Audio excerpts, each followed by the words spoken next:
Hello students, कैसे हैं आप सभी। तो आज मैं एक फैक्ट पढ़ा रही हूँ आप लोगों को शॉर्ट के फॉर्म में। ये एचटेट 2020 या 2021 में एक फैक्चुअल क्वेश्चन इन्होंने पूछा था। आपको पता होना चाहिए, बाय चांस अगर ये क्वेश्चन रिपीट कर दिया जाए या कुछ एक के बारे में आपसे पूछ लिया जाए तो उसमें जीनोपस और फैकस एक पॉइंट था। तो आज हम जीनोपस और फैकस के बारे में पढ़ने जा रहे हैं। The Xenopus known more commonly as the African clawed frog. तो आपसे पूछा जा सकता है अफ्रीकन क्लॉड फ्रॉग कौन सा है। Xenopus is one of the most studied of all amphibians. ये फ्रॉग ब्रेड कर सकता है और मेंटेन इजीली किया जा सकता है लेबोरेटरी में, where they can live for more than 30 years. In its lifetime, a female xenopus can produce as much as 30,000 eggs. Depending on particular species, it can lay 1,000 of eggs every year.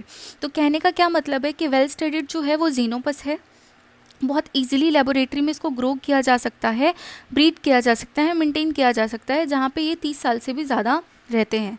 In its lifetime एक female Xenopus 30,000 से ज़्यादा अंडे produce कर सकती है depending on species, and it can be 1,000 of eggs every year. वो year की spelling आप लोग ठीक कर लेना। The frog is genetically surprisingly similar to humans. ये जो फ्रॉग है स्ट्राइकिंगली ह्यूमन से बहुत ज़्यादा मिलता जुलता है, विच मीन्स कि जो साइंटिस्ट है वो कोई भी ह्यूमन डिसीज़ को मॉडल कर सकते हैं इस एम्फीबियंस में, एंड रिप्लेस कर सकते हैं the use of some species. Unlike humans and other mammals, the xenopus offspring grow outside of body.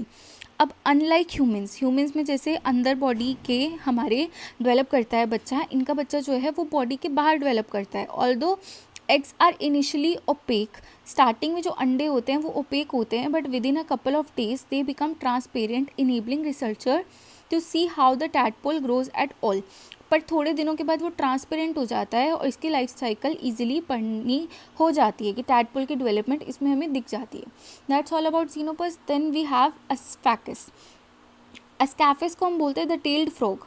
इसमें जो कलरेशन है वो यूजुअली मैच करती है उन पत्थरों को जिनके ऊपर ये रहता है। It can B brown, grey, green, red और येलो।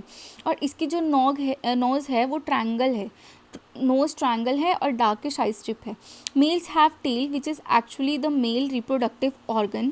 जो टेल है वो मेल रिप्रोडक्टिव ऑर्गन है स्कैफिस का। इसकी जो स्किन है वो ग्रैनुलर रफिश स्किन है। One of the most primitive of all the frogs and the closest living relative are in New Zealand.